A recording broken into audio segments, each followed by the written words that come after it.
Yo, balik lagi dengan gua Raja di Tapak Misteri Backpacker dengan suasana yang baru di tahun yang baru di tahun 2024. Kali ini gue bakal ngelanjutin cerita di chapter keempat yaitu di Goosebumps karya R.L. Stine dengan kisah-kisah hantunya edisi khusus 10 cerita hantu. Di chapter yang keempat itu ada cerita tentang liburan Natal yang menyenangkan.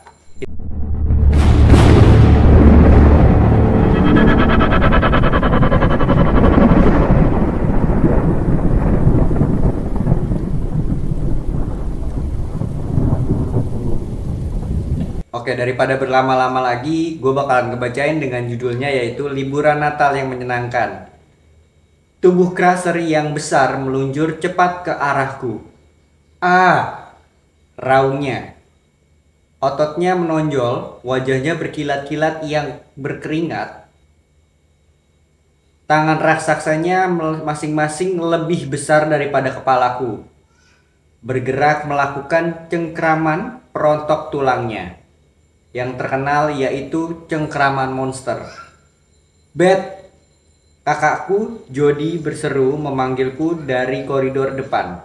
Kau di mana sih? Dengan enggan, aku memalingkan pandanganku dari pertandingan gulat di TV. Crusher baru saja berhasil mengunci lawannya. Gorgon dengan cengkraman monsternya. Pegulat yang lebih kecil itu berjuang melepaskan diri. Aku di sini, panggilku. Jody muncul di ambang pintu, ia masih mengenakan jaketnya. Anjingku dengan nama Ivory menengadah dari tempatnya berbaring di depan perapian. Lalu ia meletakkan kepalanya lagi dan kembali tidur. Coba tebak apa yang sudah kutemukan, ujar Jody. Dengan penuh semangat, ia mengangkat tas belanja yang penuh dengan pita-pita Natal di seluruh permukaannya. Aku mengangkat bahu. Jody dan aku boleh saja cuma berbeda setahun dalam usia, tapi kami berbeda ratusan tahun dalam soal sifat. Jadi, kenapa aku harus tahu apa yang telah dibelikannya di mall? Walau begitu, aku memutuskan harus berpura-pura kelihatan tertarik. Lagi pula hari Natal tinggal seminggu lagi. Mungkin Jody ingin memberi petunjuk apa yang akan dihadiahkannya bagiku. Jody membuka tas itu dan menarik keluar sebuah kaset video. Coba kau lihat ini. Diangkatnya benda itu ke wajahku. Langsung saja aku mengerang waktu mengenali gambar di kotak kaset itu. Oh tidak, jangan liburan Natal yang menyenangkan. Itu film Natal kesayangan Jody. Itu juga film Natal yang paling kubenci. Ceritanya konyol, menceritakan tentang semangat Natal. Aku benci film itu, terutama tokoh cewek yang menjadi pahlawan dalam film itu.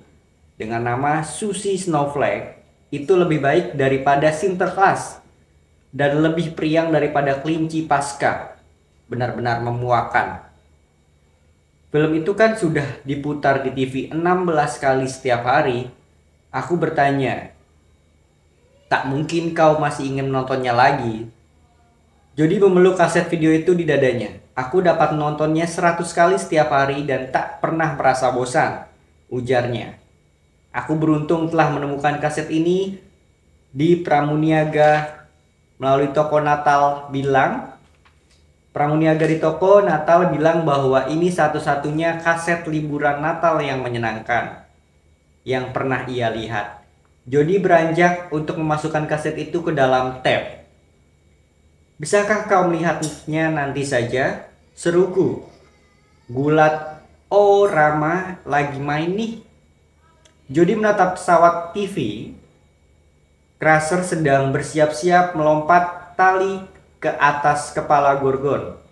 Kakakku mengerutkan hidungnya, ia tidak suka gulat. Sorry, katanya dengan manis. Kata Mom, sekarang sudah giliranku.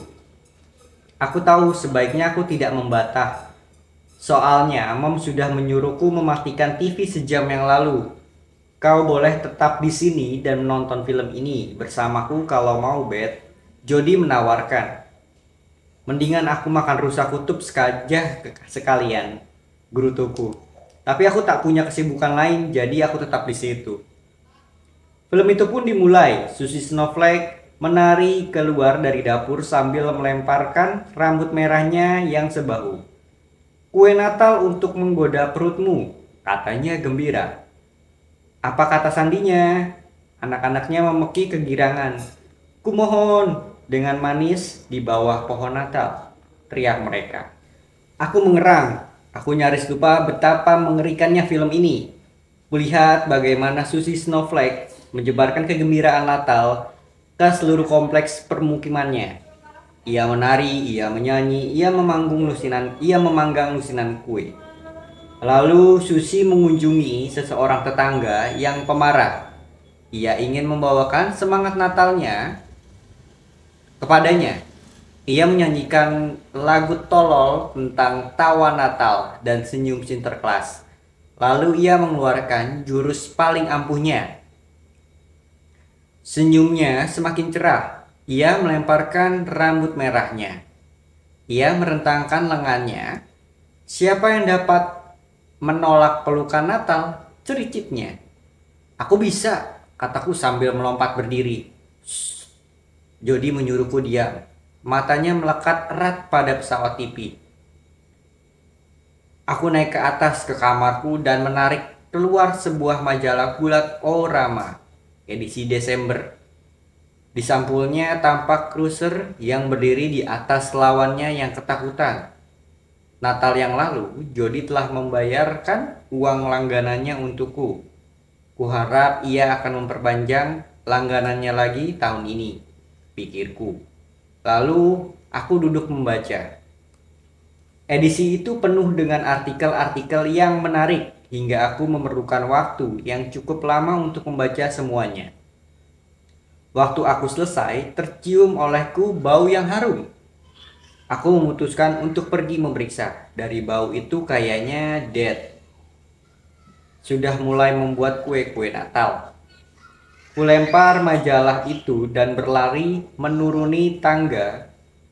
Dad, panggilku, seraya berlari ke dapur.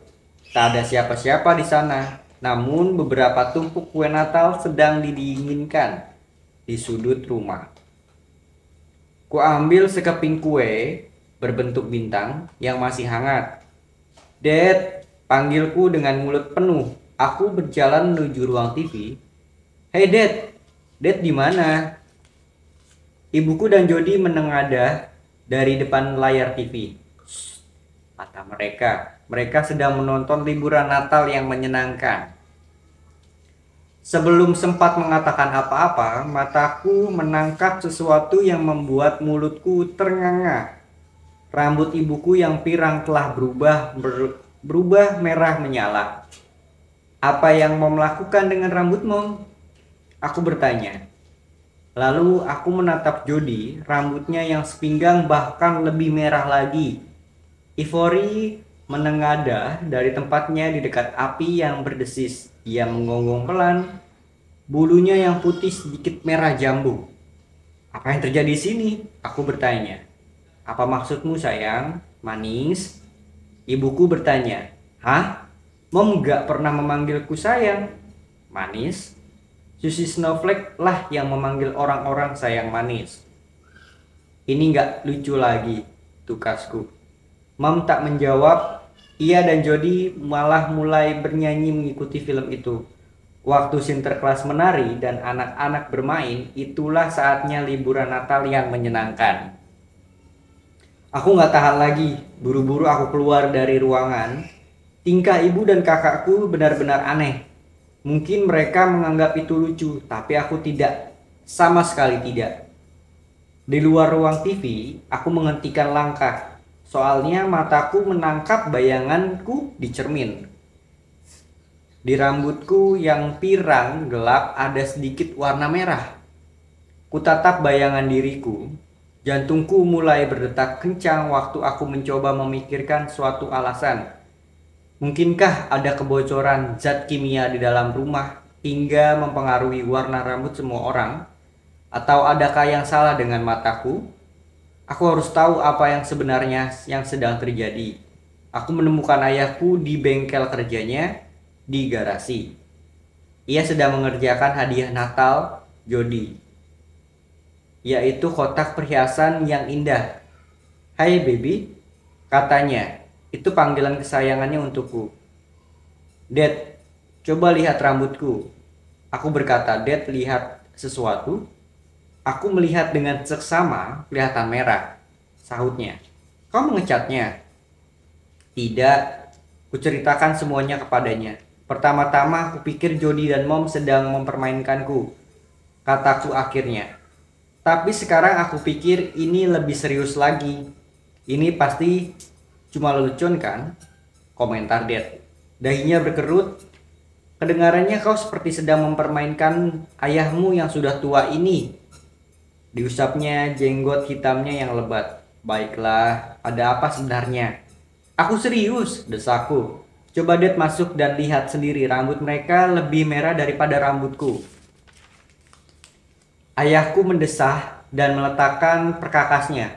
"Baiklah," ia berkata. "Aku tahu kau tak akan berhenti menggangguku sampai aku menuruti kehendakmu."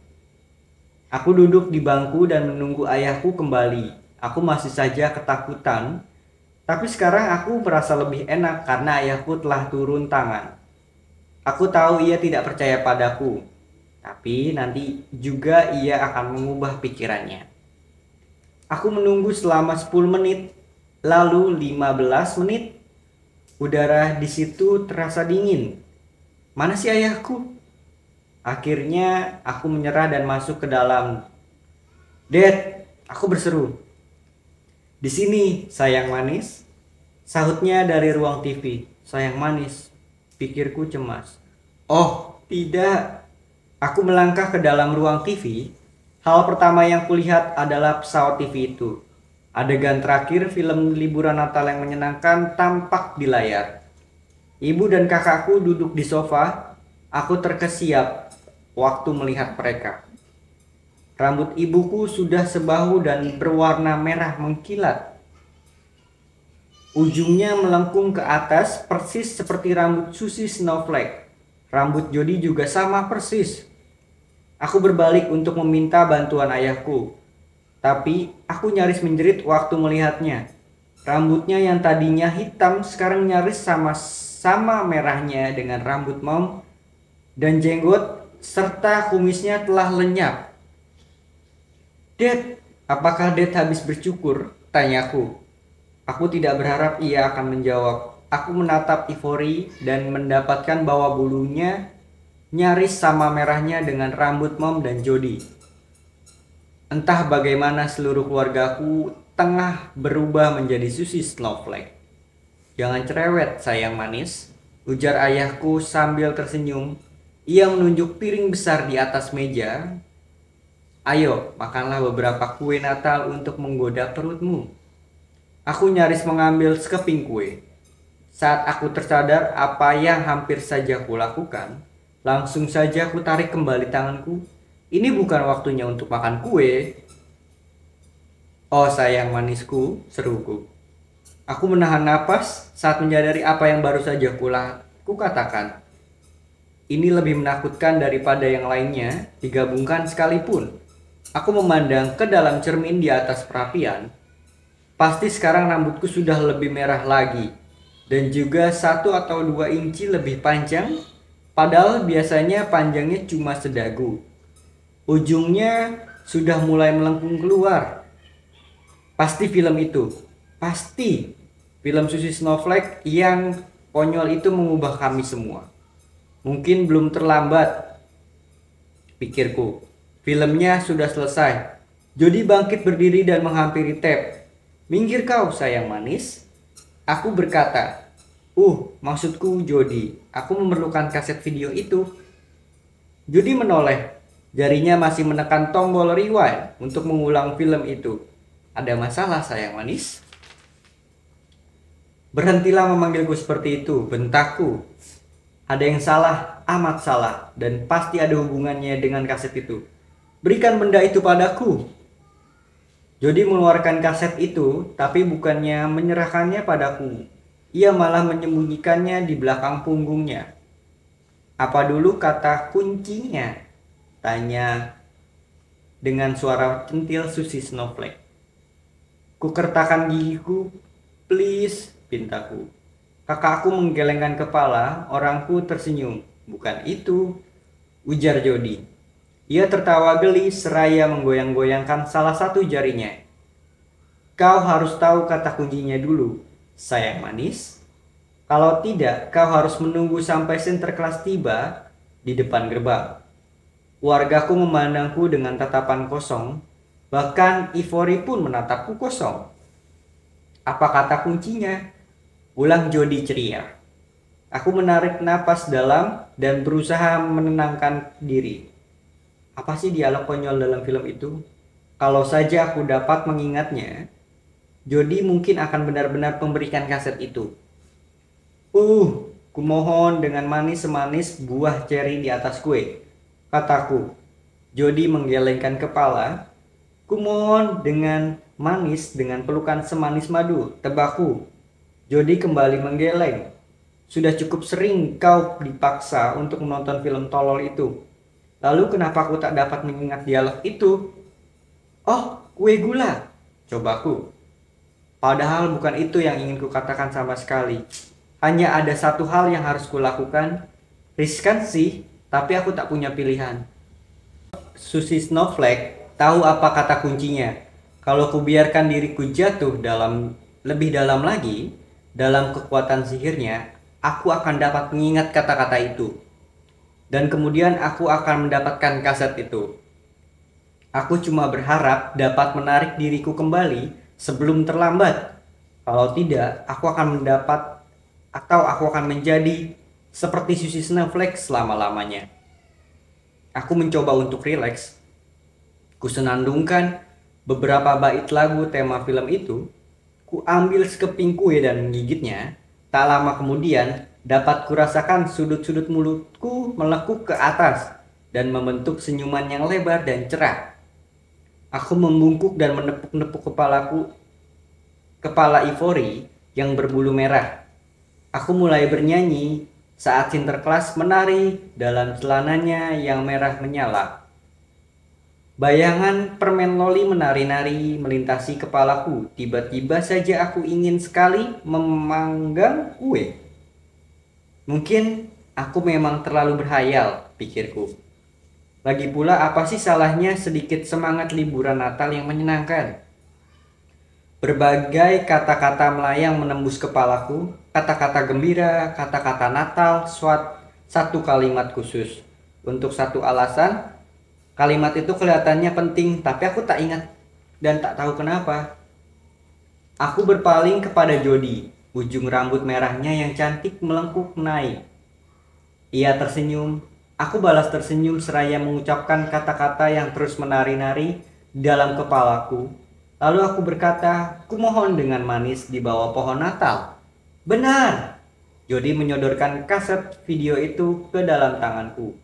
Kutatap benda itu, liburan Natal yang menyenangkan. Wah, film yang bagus sekali. Benar-benar film yang sempurna untuk ditonton sekarang ini. Dan aku suka banget dengan Susi Snowflake. Dialah sosok idamanku. Aku maju selangkah mendekati videotape. Sesuatu muncul di layar TV. Ku tatap lurus-lurus. Ya Tuhan, apa sih yang dilakukan oleh orang-orang berbadan besar itu? Kenapa mereka berusaha saling menyakiti seperti itu? Salah satu laki-laki raksasa itu tampak akrab sekali. Si Cruiser, gumamku. Pikiran-pikiran asliku sekoyong-koyong menyentakku. Semua bercampur aduk dengan pikiran-pikiran Susi Snowflake yang ceria mengenai Natal. Tapi aku tahu apa yang harus kulakukan sekarang. Teriakku, sama seperti Cruiser. Aku berbalik, kulemparkan kaset video itu ke dalam api yang meretih. Wargaku menjerit saat kaset itu mulai terbakar. Ivory menyalak-nyalak dengan galak. Bersamaan dengan itu, seluruh keinginan yang mendorongku untuk berbicara dan bertingkah seperti Susi Snowflake pun lenyap. Ivory mendengking dan mengendus-ngendus hidungnya yang dingin ke dalam telapak tanganku. Waktu aku memandangnya, kulihat bulu-bulunya yang merah dan mulai berubah menjadi putih. Seluruh keluarga berkumpul di ruang TV pada malam Natal. Segalanya tampak normal. Rambut kami juga sudah mulai kembali normal. Jenggot ayahku sudah setebal biasanya. Sudah beberapa hari Mom tidak lagi dekat-dekat ke dapur dan hanya Jody seorang yang masih menyenandungkan lagu tema liburan Natal yang menyenangkan.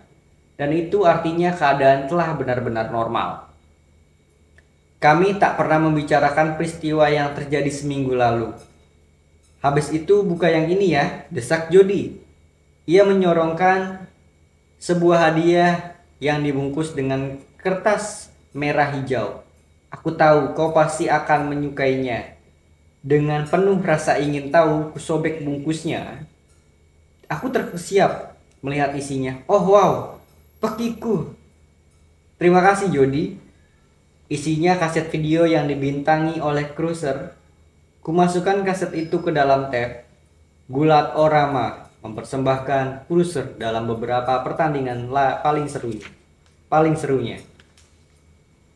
Cruiser muncul di layar, tampangnya galak dan berbahaya, seperti biasanya.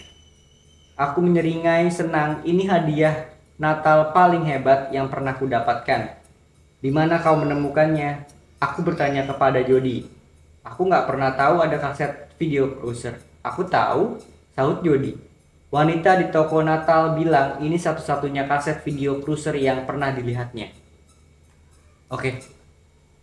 Ternyata sudah selesai untuk dari chapter keempat dengan judul yaitu adalah liburan Natal yang menyenangkan ya.